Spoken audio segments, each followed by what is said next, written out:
Dan alhamdulillah kalau dikatakan suka dukanya, kelaparannya ada, nggak tidurnya ada, nggak dapat busnya ada.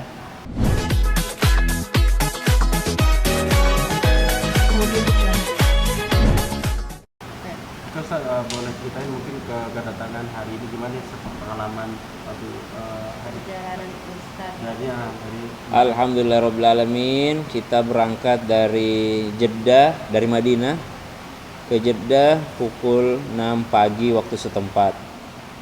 Sampai di kereta jam 8, kita menuju ke Jeddah, jam 10 nyampe Jeddah pagi. Terus jam 6 sore waktu Jeddah kita terbang ke Abu Dhabi. Jam 4 pagi waktu Abu Dhabi kita terbang ke Jakarta. Alhamdulillah tiba tadi jam 14.30 waktu Indonesia Barat. Alhamdulillah. Awalnya janjian sama teman-teman media buat wawancara, tapi karena kita taat aturan, ya kan, aturan bandara, akhirnya kita wawancaranya pas sudah tiba di masjid. Tiba di rumah, tiba di lingkungan ini jam 17 lewat 15 lah, 17.15. Karena ada sunnahnya kepulangan haji itu, sunnah kepulangan haji itu pulang dari haji jangan langsung ke rumah, tapi mampir ke masjid dulu, sholat sunnah mutlak 2 rakaat, kemudian sujud syukur karena alhamdulillah berangkat pulang sehat selamat, ya sujud syukur di masjid tempat kita senantiasa sholat. Jadi saya selalu sholat di sini.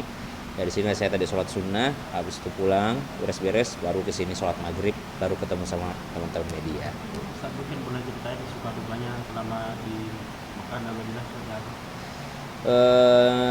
Dari awal kedatangan itu kita langsung menuju namanya hotel transit. Hotel transit itu adalah hotel yang tidak terlalu dekat dengan Masjidil Haram. Transit untuk menunggu waktu datangnya ibadah haji. Karena jadi kalau kita sampai sana itu bukan langsung ibadah haji namanya. Sampai sana kalau ada yang langsung gelombang pertama langsung ke Madinah, gelombang kedua langsung ke Mekah, tapi dia menunggu di hotel yang tidak agak sedikit berjarak dari Masjidil Haram, tapi nggak terlalu jauh, berjarak lah. Itu untuk menunggu yang namanya tanggal 8 Zulhijjah.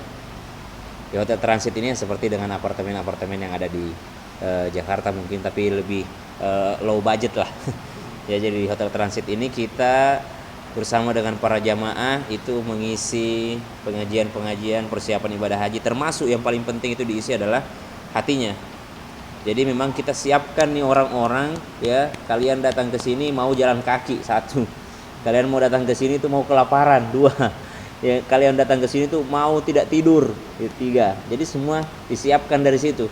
Kalau dari awal kita sudah enak di sana, makan ini hotel bintang 5 apa segala macam, wah, itu kalau ekspektasi terlalu tinggi sampai di sana ketemu tenda, subhanallah, maka yang jadi adalah duka semua. Tapi karena dari awal kita takut-takutin dan juga kita sampaikan apa adanya bahwa segalanya sudah disiapkan yang terbaik, tapi kita tidak bisa tahu kondisinya seperti apa di lapangan, maka alhamdulillah jamaah semua siap. Jadi kalau dikatakan suka dukanya apa, ya suka dukanya banyak yang di luar daripada kuasanya panitia dari Indonesia. Jadi banyak yang di luar kuasa panitia Indonesia. Salah satunya misalnya panitia Indonesia sudah menyiapkan tenda yang berjarak misalnya 1 kilometer jalan kakinya dari tempat lontar jumroh. Ternyata pas sampai di sana orang Arab menentukan dia adanya di 6 kilometer jauhnya jalannya. Misal dalam kitab fikih kita mestinya setelah jumroh Aqabah kita bermalam di Mina di tenda. Tapi ternyata sampai sana jumlah jamaah melebihi kapasitas tenda, akhirnya tidak bisa nginep di tenda, ada yang nginep di trotoar, itu ada yang seperti itu semua. Ada yang di jalanan, ada yang pulang ke hotelnya, akhirnya dia bayar yang namanya fidyah, bayar denda karena nggak nginep di tenda. Subhanallah. Jadi perjalanan haji dikatakan apa suka dukanya, dari segi ibadah alhamdulillah lancar semua. Karena ada satu hadis tentang ibadah haji ini, kata Nabi, if'al wala haraj, lakukanlah dan jangan mempersulit diri, udah jangan ragu-ragu, udah lakukan aja, yang penting wukufnya itu yang paling dijaga, itu wukuf di Arafahnya itu. Dan alhamdulillah kalau dikatakan suka dukanya, kelaparannya ada, nggak tidurnya ada, nggak dapat busnya ada. Kalau di Indonesia pisang tuh berlimpah ruah, di sana lihat 1 biji pisang aja waktu di tenda Arafah itu berharga banget. Karena orang lapar gitu, subhanallah. Ada 24 jam kita nggak makan tuh ada. Hampir 24 jam lah orang nggak dapat makan. Padahal di awal diatur makan 2 kali, perjanjian makan 2 kali. Subhanallah, sampai sana ternyata pasokan makanan nggak masuk. Ada yang seperti itu. Bahkan kalau reguler ada yang tidak dijemput di Musdalifah itu yang tanpa atap sama sekali.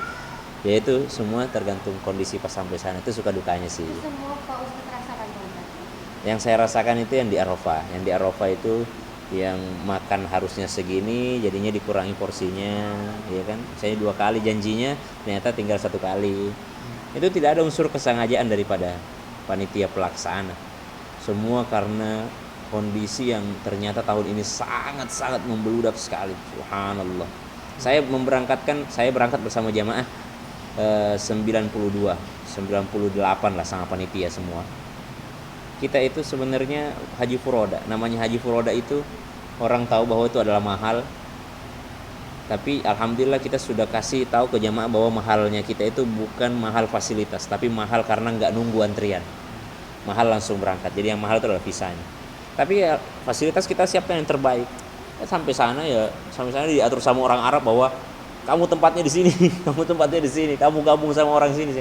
Itulah suka duka yang selama di sana. Kalau bus aman Pak Ustadz? Bus alhamdulillah aman, walaupun ya sebenarnya ini bukan ini ya, sebenarnya ini ya urusan panitia lah gitu. Maksudnya jamaah nggak usah tahu sebenarnya gitu. Ya tapi ya saya juga mau menyebut kebaikannya orang-orang yang mengurusi panitia kita di sana itu. Kalau dikatakan orang bisnis haji itu cari untung, subhanallah. Bahkan mereka tuh menyiapkan uang cash itu, tiba-tiba bos nggak datang. Bayangin satu bus itu ketika kita mau sewa satu bus pada hari itu untuk nganter sekitar 20 km itu harganya 180 juta.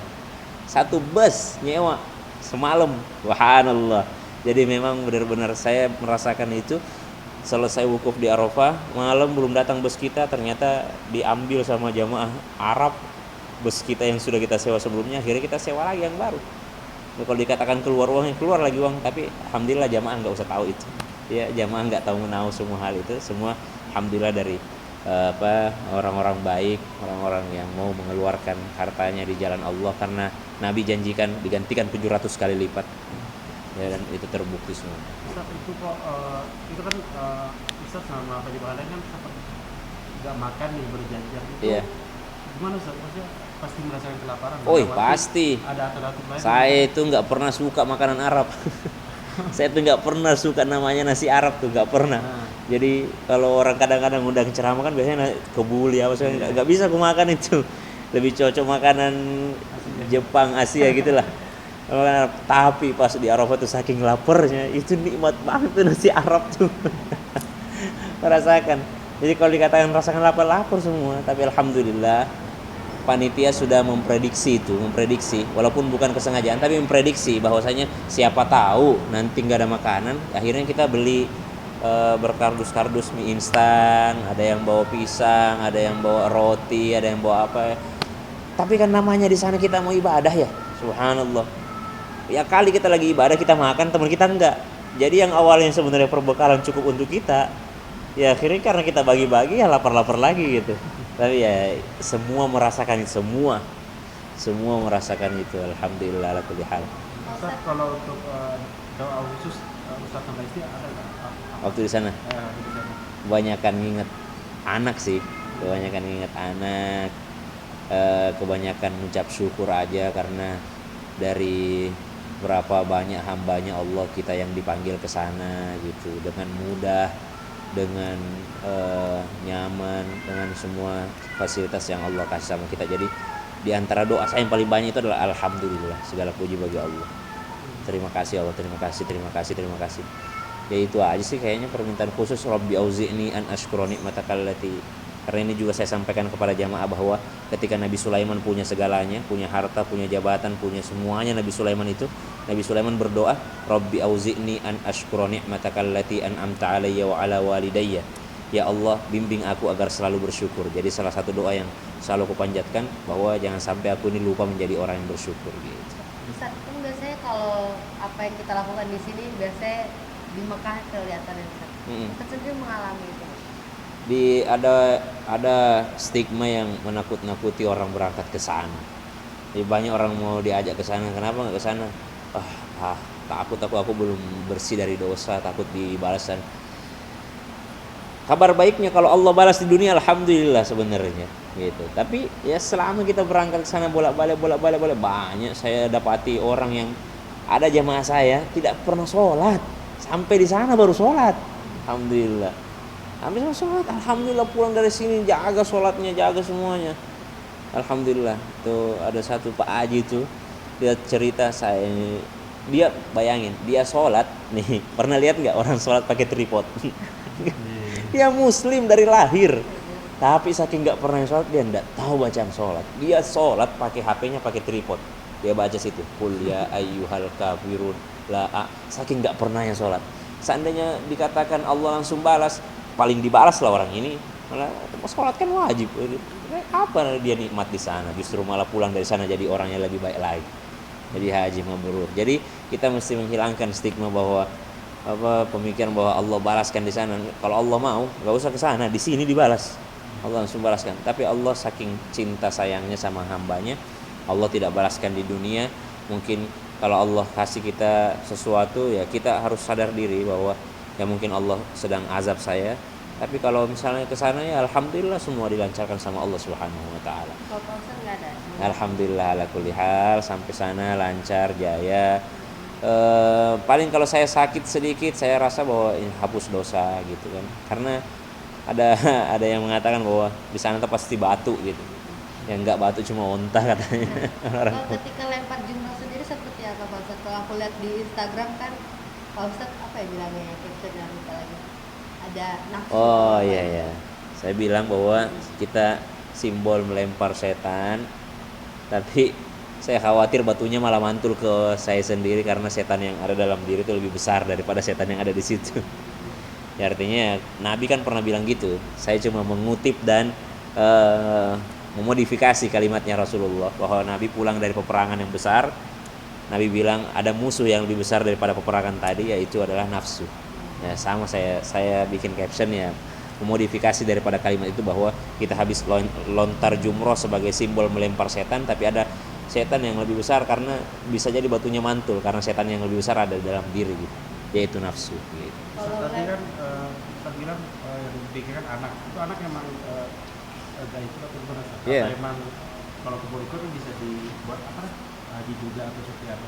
Kalau bayi karena suhunya sampai 47 derajat saya nggak berani. Maksudnya kasihan loh. Jadi salah satu perjuangan besar kami itu ya meninggalkan anak yang masih ASI sebenarnya. Jadi tiba-tiba aja berhenti ASI dia. Jadi dibawa ke Makassar. Jadi malam ini saya langsung ke Makassar lagi tuh jemput anak. Gimana tuh selama ditinggalin mama papa ya Pak? Rewel. Kalau kan di mamaku ya, mamaku ngabarin, kata mamaku jangan video call ya.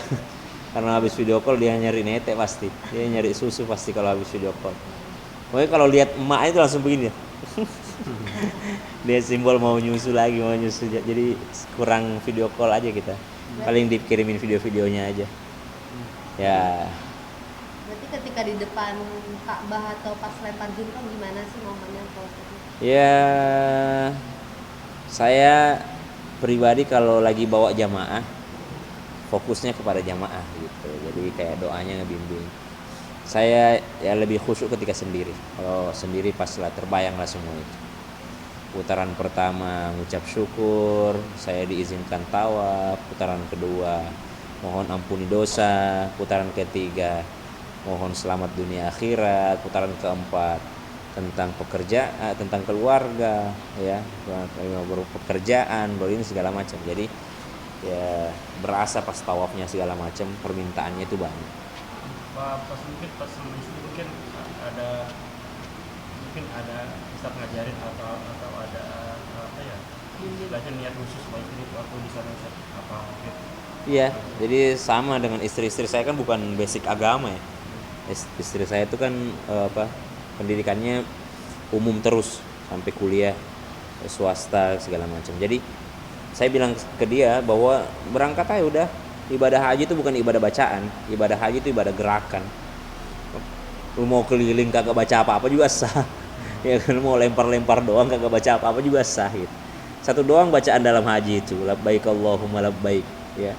Sama labbaik Allahumma hajjan atau labbaik Allahumma umratan. Niat hajinya aja sama labbaik Allahumma labbaik. Udah selesai itu udah nggak ada bacaan-bacaan lagi. Jadi saya bikin sesimpel mungkin kepada jamaah. Termasuk standarisasi terendah saya itu adalah istri saya, karena istri saya memang orang umum gitu, bukan orang agama. Jadi kalau ini ada doanya ini panjang ini, nggak usah kau baca itu, kau amin aja pas saya baca. Kalau saya baca pas saya udah ikutkan semua, kamu segala macam jamaah yang lain. Tapi kalau ada jamaah yang mau ikuti silahkan ikuti. Lebih kepada kata dia, saya tadi ikut doanya tawaf 7 putaran tapi nggak nangis. Kenapa nggak nangis? Nggak ngerti aku artinya ya, makanya. Pokoknya amin aja udah. Karena ibadah saya sekali lagi, ibadah haji, ibadah umroh itu ibadah gerakan, ibadah fisik. Makanya mudah-mudah ayo berangkat umroh, berangkat haji. Bukan ibadah bacaan. Jadi ibadah haji itu bukan ibadah bacaan. Nggak ngerti apa-apapun dibaca tuh nggak ada masalah.